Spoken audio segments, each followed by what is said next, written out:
Mi nombre es Pablo César Peña y en esta oportunidad voy a ofrecer una breve exposición sobre la mediación a distancia con base en observaciones sobre las sesiones de lectura y conversación literaria. En 2020, la Casa de la Literatura Peruana, centro cultural adscrito al Ministerio de Educación, debió adaptar sus funciones al escenario originado por la pandemia. En el caso de su equipo de mediadores, cuya labor giraba principalmente en el modelo previo, alrededor de la interacción con los visitantes a la exposición permanente de la institución, sus actividades tuvieron que ser trasladadas al entorno virtual. Fue así como desde el área de educación, instancia a la que pertenece el equipo de mediadores, que se concibió la realización de sesiones de lectura y conversación literaria en una modalidad sincrónica, con escolares de los niveles primario y secundario, así como con docentes. Estas sesiones estarían a cargo de dichos mediadores y se habrían de realizar a través de plataformas virtuales de comunicación. Así, se dejaba de lado, de forma momentánea, el encuentro presencial de los mediadores con el público usual que acogía en el centro cultural, grupos de escolares en especial, y se procedía a operar en la distancia por medio del entorno virtual. Para esto se tuvieron que determinar de antemano varios aspectos relacionados con la realización de estas sesiones, siguiendo con la aplicación en todo momento del enfoque de mediación de lectura literaria.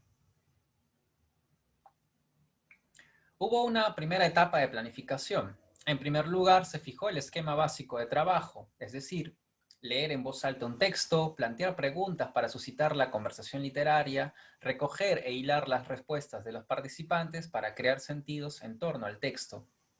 En segundo lugar, se estableció el formato, una sesión virtual de 1 hora a través de las plataformas Zoom Video o Google Meet, con grupos de entre 5 y 10 participantes.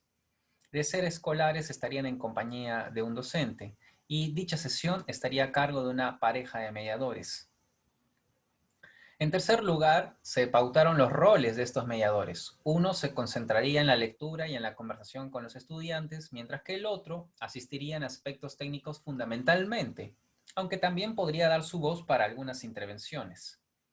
Por último, se propuso una primera lista de lecturas que respondiera a los siguientes criterios: diversidad de géneros textuales, hubo cuento, poesía, tradición oral y libros álbum, variedad de representaciones socioculturales, entorno urbano, entorno rural, según las regiones naturales del país, textos de diferente extensión y complejidad, hubo textos de menos de una página y también hubo otros de hasta 2 o 3 páginas, todos accesibles, finalmente, para su libre lectura y en muchos casos libre descarga a través de la web. Es así como se eligió textos de las antologías literarias del Ministerio de Educación y otros títulos disponibles en la web. La siguiente etapa contempló la elaboración de herramientas que permitieran ejecutar de manera ordenada las sesiones de lectura. Se estructuró así un guión de base para la puesta en práctica de las sesiones, tanto para las que serían con grupos de escolares como para las que serían con grupos de docentes. También se crearon 2 formularios de inscripción que cumplieran con las necesidades de cada caso. Así, para las sesiones escolares, permitiría elegir al docente responsable la hora, de 9 a 10, de 11 a 12, de 3 a 4 de la tarde o de 5 a 6 de la tarde, y el día, martes, miércoles, jueves o viernes, en que desearía la sesión. Mientras que para las sesiones con docentes, el formulario permitiría elegir la lectura según el horario de la sesión, de 9 a 10, de 10 a 11 o de 11 a 12 y media. Por último, se crearon 2 plantillas en Excel con las sesiones programadas, consignando información pertinente según el tipo de grupo que habría de ser atendido.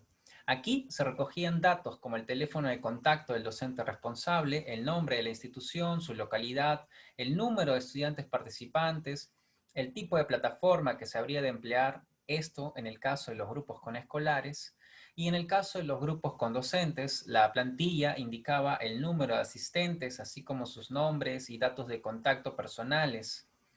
En esta misma etapa también se estipuló el flujo de trabajo que se seguiría para la gestión de las inscripciones para las sesiones. En ese sentido, alguien se encargaría de recoger la información proveniente de los formularios para pasarla a la plantilla de sesiones. Otra persona crearía la sesión correspondiente en la cuenta del área en la plataforma solicitada y enviaría dicho enlace a alguien más. Esta última persona enviaría un correo al docente responsable confirmando la realización de la sesión, así como adjuntando los enlaces de la lectura y de la sesión programada. La etapa siguiente fue la difusión de las sesiones por medio de los canales oficiales de la Casa de la Literatura. Se utilizaron la página web, la cuenta oficial en Facebook de la institución, así como el grupo en esa misma plataforma a cargo del área educativa. En la nota de prensa que se elaboró, se explicaba brevemente el objetivo de las sesiones, además de ofrecerse información necesaria para inscribirse. En paralelo a este proceso de difusión, e incluso desde un poco antes, se mantuvieron reuniones de coordinación con el equipo de mediadores para definir detalles sobre las sesiones, así como para comenzar a ponerla en práctica ante un grupo humano por medio de una plataforma virtual. En estas reuniones se repasaron algunos puntos concernientes a la conversación literaria con base en el método DIME de Aidan Chambers.